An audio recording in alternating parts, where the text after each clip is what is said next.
Welcome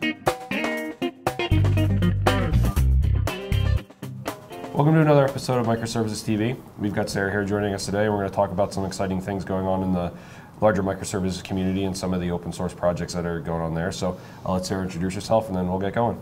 Sure. I'm Sarah Novotny and I work for Google.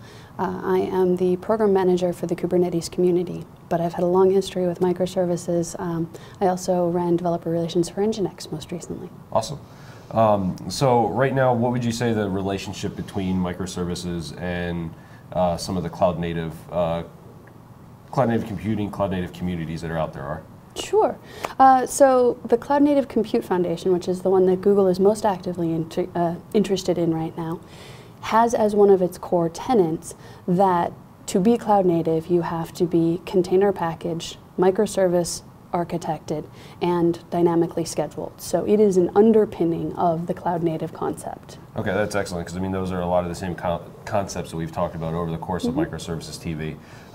Great, we're on the same page. Yes, exactly. So basically, okay, yeah, containers, big check mark, microservices, check mark, and then being able to just be dynamically scheduled, and again, through most of the kind of client success stories that we've talked about are very much growing from a very static schedule to a very dynamically scheduled opportunity. So in there, what is some of what Google's doing in this area to kind of handle some of those key tenets there? Did I mention Kubernetes? Possibly. Possibly, okay. So Kubernetes is an open source project that Google founded about a year and a half ago, and it went to 1.0 last year at OSCON and has had a growing community contributing to it. And the idea is that it is an underlying framework for container management and container scheduling. So it is how you look at, manage, engage with containers across multiple cloud providers, across multiple infrastructure opportunities. And I think that was one of the key things you said there is multiple cloud providers. So being able Absolutely. to have that key portability and to be able to manage at scale, whether it is going from 1 to 3 containers or 1 to 1,000 containers, because not everybody is going to be at a hyperscale, and we had some sessions here this week covering that. But you still need to be able to manage, where you want to run them at the same way, whether you're running small, medium, or large workloads. So inside some of that, what are some of the kind of cool things that we've got going on around Kubernetes that may be interested as far as either getting started with Kubernetes or some of the kind of success stories that have kind of really made Kubernetes a name in the microservices area? Sure. So Kubernetes is functionally an open source project. So it gets to become what is needed by the community, and the multiple cloud providers is a really important part of that, because Kubernetes needs to, I won't say needs to, we want Kubernetes to win, because Kubernetes is a great tool. It's written by, or it began and was formed by a group that had written several container scheduling products within Google. So you've got Borg, you've got Omega. There was a great article written just this week in the ACM magazine that talks about the history of Kubernetes and how we came to developing this. But it needs to be bigger than just the Google infrastructure to truly win.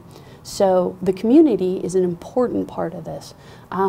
Getting people who are interested in AWS and Azure and IBM cloud services and OpenStack and hardware, and getting Kubernetes built in that way, or built as an equal provider for all of these different clouds, is a huge push this year. It's actually one of the reasons that I was hired, was to make sure that somebody was holding Google's feet to the fire, saying, so why aren't we having this discussion out in public?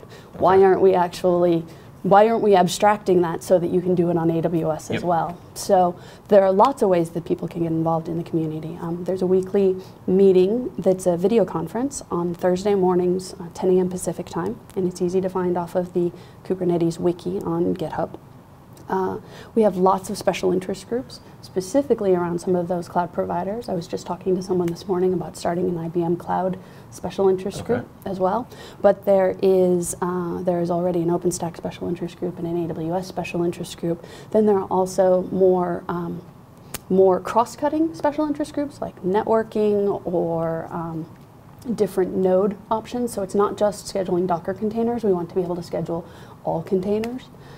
So there are lots and lots of ways to get in. The best starting point for people is taking a peek at the Help Wanted label in the Kubernetes GitHub repository. And from there, you will be able to find things that we think are discrete and clean and a good introduction to the code base, but simple and easy starter projects. Awesome. That's good.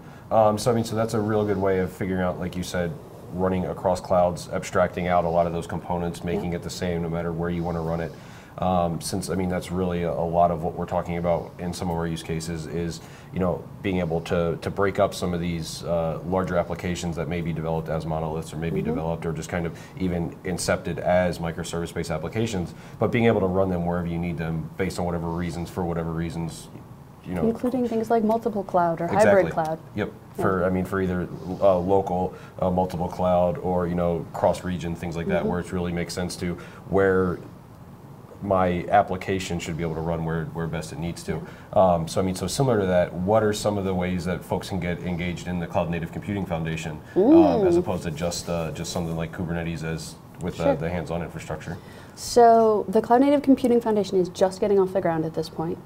We have a governing board. We've just seated the first chunk of the Technical Oversight Committee, and we are starting to grow our member user base. So there's a couple of different ways that people can get engaged. One, participate in the conversations. The Technical Oversight Committee mailing list is completely public.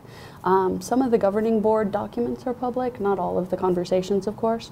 And there's the possibility of being an end user member of the committee as well, or of the foundation as well. So we are starting to grow that. There's the Kubernetes KubeCon is happening the middle of March, 10th, 11th and 11th of March.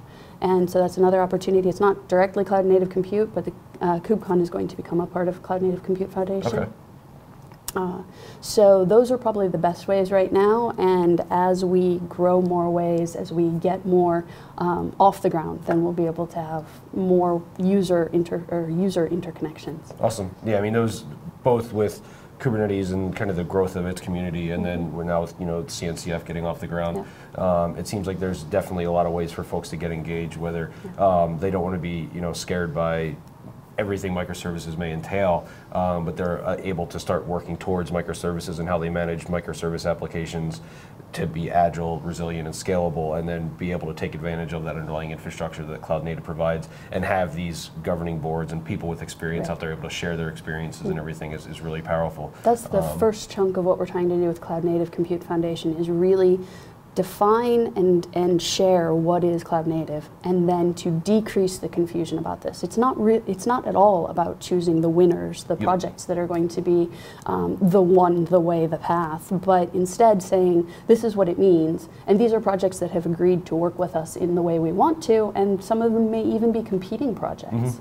There's a lot of engagement between, say, both Mesosphere and Kubernetes within the Cloud Native Compute Foundation, and that's fine. That's the beauty of just kind of the open cloud and open architecture styles, where you're able to have those pieces where you can have the underlying infrastructure or scheduler, and like you said, Kube isn't directly related to Docker. It's going to be, you want to manage other container runtimes as well, and expanding that out, and same thing for the other schedulers, where you can, microservices isn't just polyglot runtimes, but it's polyglot management and data and all of this stuff, where it's you pick the one that best suits you. And that's I think the great thing about these communities is having that discussion, having that foundation, where again it's not about picking winners, like you said. It's about just decreasing confusion, picking guidelines, and moving the community forward as a whole, and then seeing where we can get there. So here are best practices, here are starting points, choose the one that's best for you. It's an evolution of the whole technology industry, going from I'm selling you my product because it's best for me, to let me help you choose and find what is the best path, be it open source or cloud or hardware or this language or another language, and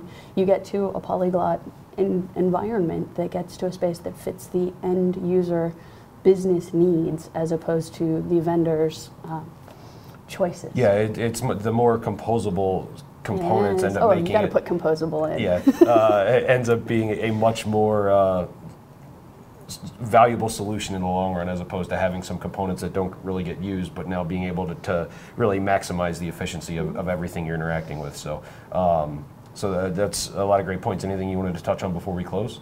No, I think that we've covered a lot of ground. Yep. So, okay. So we'll wrap it up then. So for Sarah, this is Rick ending this episode of Microservices TV. Be sure to check back developer.ibm.com/TV/microservices for plenty more videos.